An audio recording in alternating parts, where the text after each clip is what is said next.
पंजाब के सभी लोगों को मेरा नमस्कार, सत श्री अकाल जी। आज एक बहुत ही अहम मुद्दे पर हम बात करना चाहते हैं, जो पंजाब के कई लोगों के मन में इस वक्त है और उन्हें तकलीफ दे रहा है। कल एक आदमी आया मेरे पास, मुझे कहता है, जी मैं हिंदू हूँ और आज पंजाब में हिंदुओं के मन में, खासकर व्यापारियों के मन में सुरक्षा को लेके बहुत चिंता चल रही है। पंजाब एक बहुत ही बुरे आतंकवाद के दौर से गुजरा है और इसलिए केवल हिंदू नहीं, सभी लोगों के मन में पंजाब की कानून व्यवस्था को लेके, सुरक्षा को लेके, आंतरिक सुरक्षा को लेके काफ़ी चिंता चलती रहती है कि वापस वो दौर किसी भी हालत में नहीं आना चाहिए। तो उसने मुझे कहा, जी पिछले दिनों की जो कुछ घटनाएं हैं उन्होंने हमें चिंतित कर दिया है। जिस तरह से भारतीय जनता पार्टी और कांग्रेस के बीच में पीएम की सिक्योरिटी को लेके एक गंदी राजनीति हुई, उससे बोला कि लोगों के मन में, खासकर हिंदुओं के मन में बड़ी कि ये चल क्या रहा है। नेशनल सिक्योरिटी के मुद्दे पे, इंटरनल सिक्योरिटी के मुद्दे पे इस किस्म की राजनीति अच्छी नहीं है। अगर ऐसे राजनीति होगी तो फिर सुरक्षा कौन देगा। जिस तरह से पिछले कुछ महीनों के अंदर पंजाब के अंदर कई सारी घटनाएं घटी हैं, जगह जगह टिफिन बॉम्ब मिल रहे हैं, जगह जगह बॉर्डर से ड्रोन्स आते हैं, लुधियाना में बॉम्ब ब्लास्ट हो गया, बेअदबी की घटनाएं हो गई।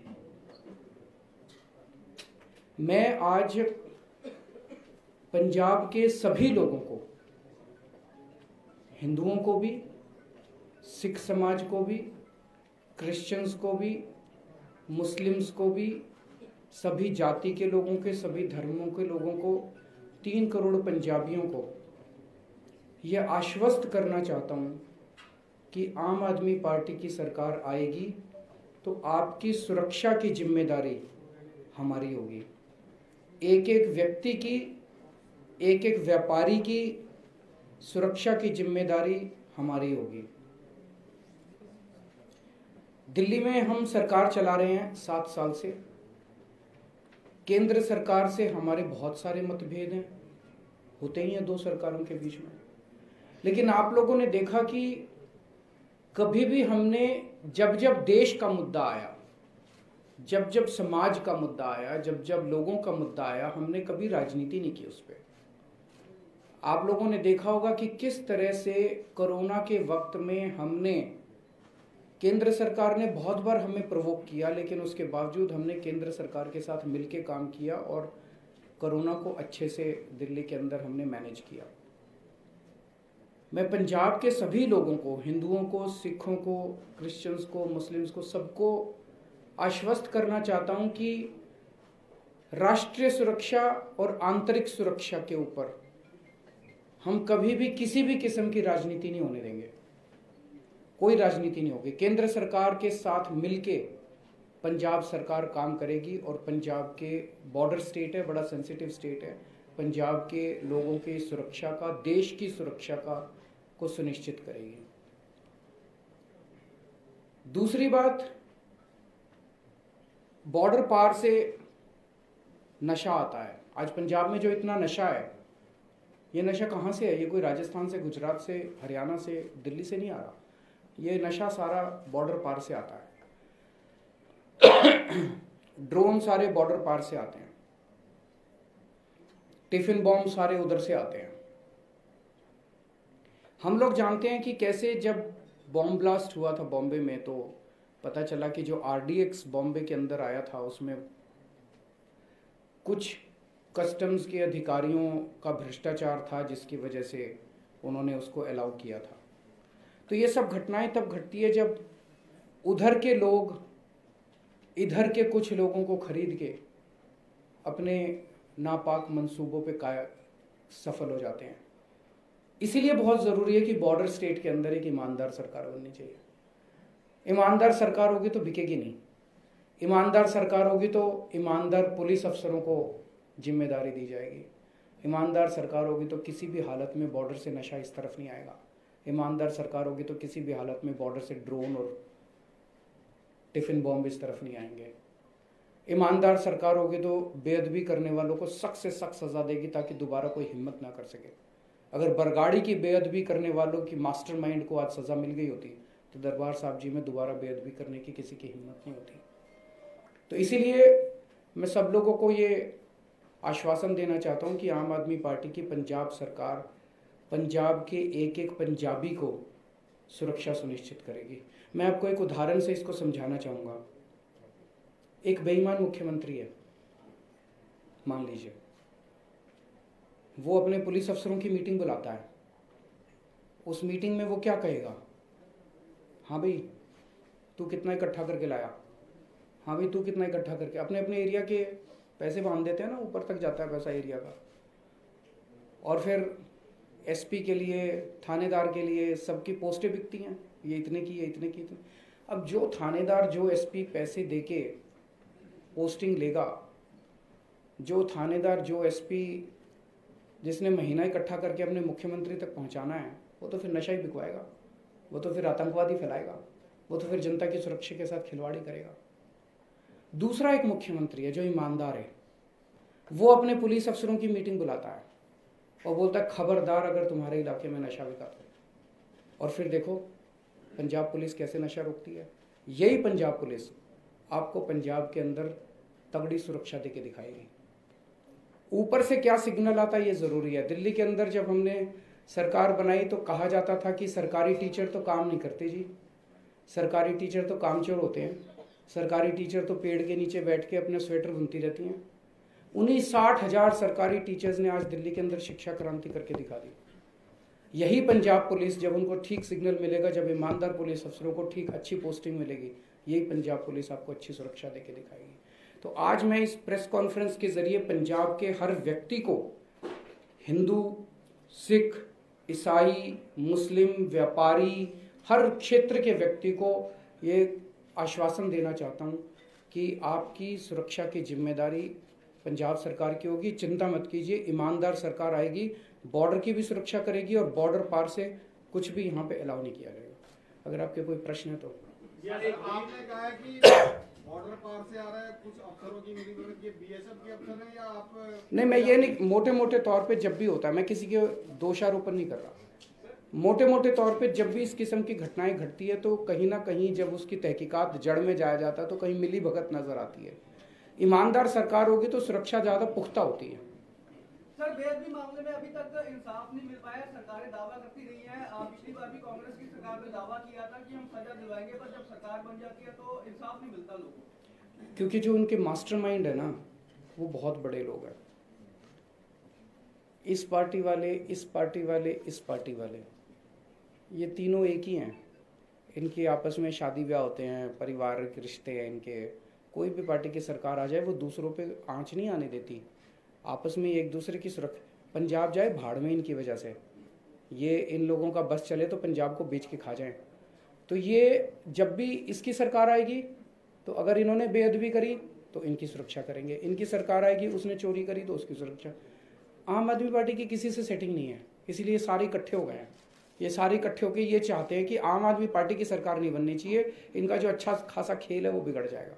सर, अमित शाह जी आए थे, उन्होंने कहा था कि अगर केजरीवाल जी आएंगे तो रिवाइवल हो जाएगा पंजाब में। उन्होंने पिछली बार का एग्जांपल भी दिया था कि पिछली बार जब इलेक्शन थे उससे पहले केजरीवाल जी को खालिस्तानी के घर में रुके। क्या कहना चाहते हैं सर? गृह मंत्री ऐसी बात सीधे सीधे आपसे कहे, ये बड़े दुख की बात है। प्रधानमंत्री जी लोकसभा में झूठ बोलते हैं, प्रधानमंत्री जी यहाँ के झूठ बोलते हैं, गृह मंत्री जी उलट सुलट आरोप लगाते हैं। ये शो, इसीलिए मैंने कहा बीजेपी और कांग्रेस आंतरिक सुरक्षा के साथ खिलवाड़ कर रहे हैं और उसके ऊपर राजनीति कर रहे हैं। देश की सुरक्षा और आंतरिक सुरक्षा के ऊपर राजनीति नहीं होनी चाहिए। सरकारी दल ये कह रहे हैं कि अगर केजरीवाल की सरकार बनती है तो एसवाईएल का पानी वो दिल्ली में ले जाएंगे, पानी ले जाएंगे दिल्ली में। वो ये कह के वोट बैंक अपना एसवाईएल पे स्टैंड भी स्पष्ट कर दीजिए सर। सुबह से लेके शाम तक वो लोग केवल और केवल बेतुके हमारे ऊपर आरोप लगाते हैं।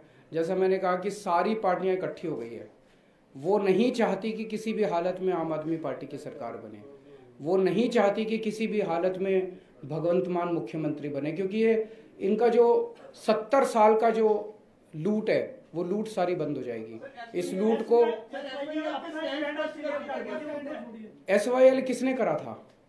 हमने तो करा नहीं। एक मिनट सुनो तो सही, मेरे कुछ स्टैंड ले लेने से अगर ये सॉल्व होता हो तो मैं भी 5 मिनट में आपको स्टैंड करके दे दूंगा और सॉल्व करवा लो। सुनो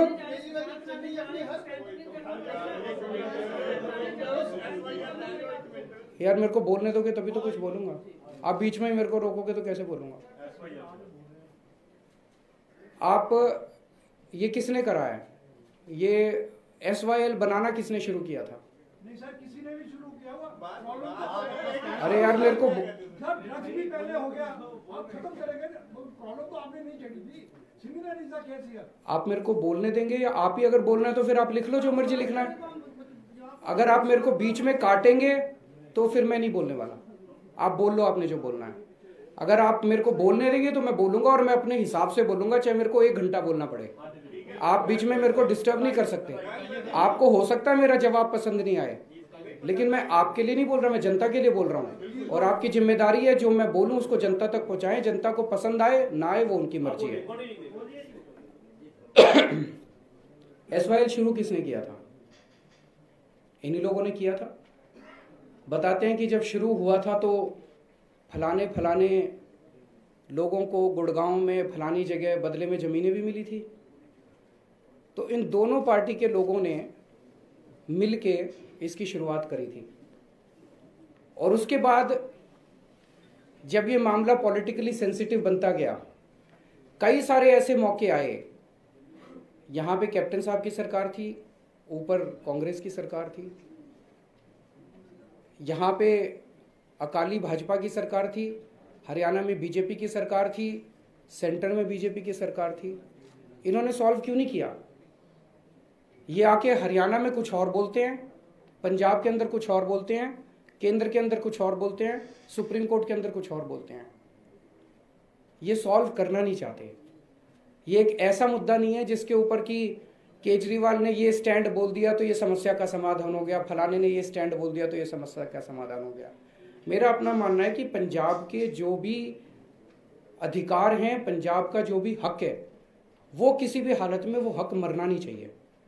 उसको हम सुनिश्चित करेंगे कि पंजाब का जो भी हक है वो हक मरेगा नहीं।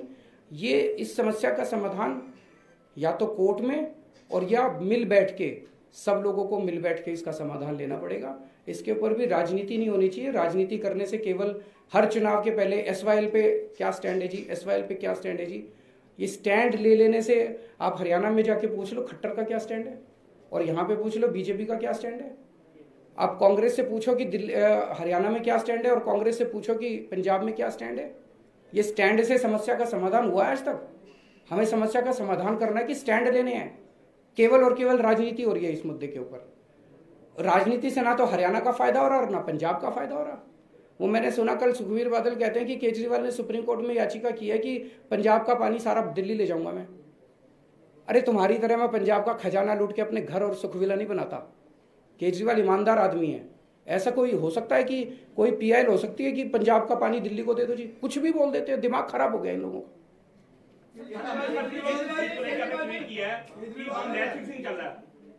अमृतसर की सीट पे हमने, जैसे मैंने अभी 2 दिन पहले चन्नी साहब के बारे में भी बयान दिया था, हमने सर्वे कराया था। हमने अमृतसर ईस्ट का भी सर्वे कराया और उसमें सिद्धू साहब हार रहे हैं, मजीठा जी हार रहे हैं और मजीठिया जी हार रहे हैं और ये लड़की जीत रही है। और उसका कारण भी बता देता हूँ। हमने इसको भी 2-3 बार सर्वे कराया। लोगों को ये लग रहा है यार लड़की जो है ये अपने में से है। कल को सिद्धू साहब पिछले 5 साल या 10 साल से यहाँ पे है और ना किसी का फ़ोन उठाते, ना किसी से मिलते, किसी को समस्या हो वो उनको अप्रोच नहीं कर सकता। अमृतसर हल्के में इस हल्के में एक काम नहीं किया उन्होंने। वो कहते हैं हमें अपने में से एक आदमी चाहिए जिसके सुख दुख में रात को 12-1 बजे जरूरत पड़े उसके घर तो चले जाएं, जी बीमार है इलाज करा दो। ये लड़की इनकी अपनी है, इनकी अपनी बेटी है, अपनी बहू है, तो ये लोग इसको कम से कम पकड़ के इसको अपना काम तो करा लेंगे। वो लोगों को पसंद आ रहा है। जितनी पॉलिटिकल पार्टीज आपके एडवर्सरीज हैं उसमें चन्नी साहब से लेके इवन सुखबीर बादल सबका ये आरोप है कि वो कहते हैं कि हमारे जो बचे कुचे कैंडिडेट्स हैं जो यहाँ तक भी कह रहे हैं कि झूठन है वो आप में जारी, तो आप में नया क्या है। और जो मेंबर पार्लियामेंट है लुधियाना के रवनीत बिट्टू, उन्होंने तो ये तक कह दिया कि हमने भेजा वापस बुला लेंगे। तो इस पे आपका टेक क्या? कुछ कहने की जरूरत ही नहीं है, इतने बेतुके बयान है। इस पे आपको टेक क्या चाहिए? मतलब मैं देख रहा था वो रवनीत बिट्टू वो खुद ही हंस रहा था अपने बयान पे, जो बयान दे रहा था। सर एक राज्यवादी बोल रहे हैं कि हम एक खुलासा करेंगे, आपने जो टिकटें दी हैं वो बेच के दी है टिकटें। स्वागत है जी उनका, खुलासा करें, सामने एक सबूत आए तो क्या करेंगे आप? टिकट काट देंगे, वो सीट छोड़ देंगे खाली। सबूत तो दो, सबूत तो दो। मैंने एक ऐसी आखिरी मोमेंट पे दिल्ली में एक बार हुआ था, हमने कहा था कि कोई भी अगर गंदा कैंडिडेट होगा, क्रिमिनल बैकग्राउंड का होगा, ये होगा, मतलब झूठे सच्चे केस, तो केस की बात नहीं कर रहा, एक केस में एक आदमी ने साबित कर दिया कि उसने अपनी फलानी किसी कोई उसने किया था जो कि साबित हो गया। चुनाव के 48 घंटे पहले हमने उसकी टिकट काट दी थी।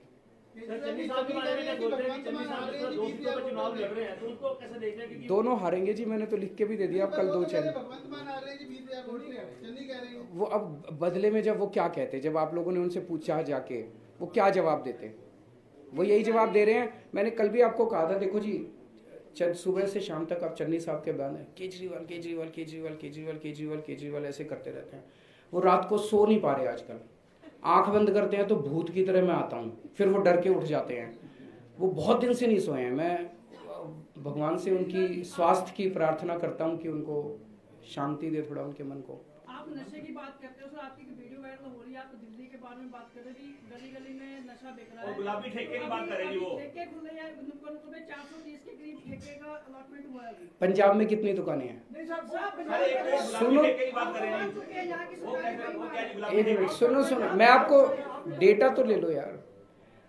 अभी दिल्ली सरकार ने कुछ महीने पहले एक नई एक्साइज पॉलिसी निकाली है। ये उस एक्साइज पॉलिसी का विरोध कर रहे हैं बीजेपी वाले खासकर। मैं सारी डिटेल आप लोगों को बता देता हूँ, इसको अच्छे से छाप देना और इसको अच्छे से चला देना, क्योंकि प्रधानमंत्री अमित शाह इनके पास कुछ नहीं बचा हमारे खिलाफ कहने को। मतलब साफ हो गई है बीजेपी दिल्ली से। दिल्ली में पहले 850 दुकानें थी शराब की। उसकी समस्या ये थी कि कुछ एरिया में ये कॉन्सेंट्रेटेड थी और कुछ एरिया ड्राई थे, वहाँ दुकानें नहीं थी, जिसकी वजह से जहाँ दुकानें नहीं थी वहाँ पे इलीगल दारू बिकती थी। इसको हम बंद करना चाहते थे। टोटल 850 दुकानें थी। आज नई एक्साइज पॉलिसी में 846 दुकानें सैंक्शन हुई, 4 कमी हुई हैं, ज़्यादा नहीं बढ़ाई हमने। लेकिन हमने क्या किया है कि ये जो 850 दुकानें इधर कॉन्सेंट्रेटेड थी उसको इक्वली डिस्ट्रीब्यूट कर दिया, ताकि कोई ड्राई एरिया ना बचे, ताकि इलीगल दारू मिलनी बंद हो जाए। अब नहीं ऐसा कुछ नहीं है, बकवास कर रहे हैं। तो सुनो एक बार सुन ले यार, सुनने की अरे यार सुन तो लो। मैं आपका पॉइंट नहीं है, उसका पॉइंट तो दूसरा, वो पूरा नहीं हुआ। दूसरों के पॉइंट भी पूरे हो जाने दो यार। तो 850 में से 846 दुकानें खुलनी है, उसमें से अभी केवल 550 ही खुली हैं, बाकी अभी धीरे धीरे खुल रही हैं। ये पूरी कोशिश कर चुके, स्मृति ईरानी आ चुकी दिल्ली में, इनके बड़े बड़े प्रधानमंत्री जी इस पे बोल चुके। जनता से इनको दिल्ली में समर्थन ही नहीं मिल रहा। एक मिनट सुन तो जाओ यार, सुन तो लो यार मेरे को। तो इनको कोई जनता का समर्थन ही नहीं मिल रहा।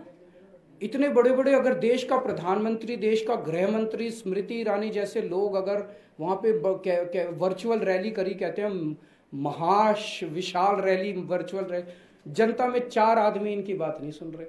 जनता अगर नाराज होती, मेरे को तो जनता से लेना देना, दिल्ली की जनता अगर नाराज होती मैं उस पर एक्शन लेता, लेकिन जनता खुश है।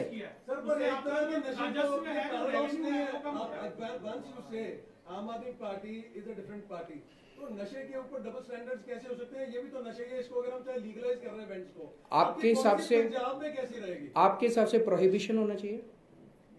आप बताइए, मैं तो आपसे पूछ रहा हूँ जी, मैं तो एक मिनट, केजरीवाल साहब से नशे की बात हर एक पार्टी कर रही है, सोल्यूशन तो आपने कहा कि आप नए सोल्यूशन देंगे। मैं आपसे ये पूछ रहा, एक होता है शराब, एक होता है ड्रग्स। मैं आपसे ये पूछ रहा हूँ कि क्या आप चाहते हैं कि प्रोहिबिशन होना चाहिए देश में? अगर प्रोहिबिशन नहीं होता, सुनो तो सही यार, मैं बात पूरी कर लूँ। इसके ऊपर डिबेट हो सकता है। गुजरात के अंदर प्रोहिबिशन है, बिहार के अंदर प्रोहिबिशन है। आप कहो वहां पे होम डिलीवरी होती है दारू की, फोन नंबर है। गुजरात में ले लो, दारू खुलेआम बिक रही है, दारू की नदियां बह रही हैं वहां पे। तो सारा स्टेट में इलीगल दारू बिक रही है, सारे बिहार में इलीगल दारू बिक रही है। वो पैसा कहाँ जा रहा है? जिसने प्रोहिबिशन किया उसके पास जा रहा है।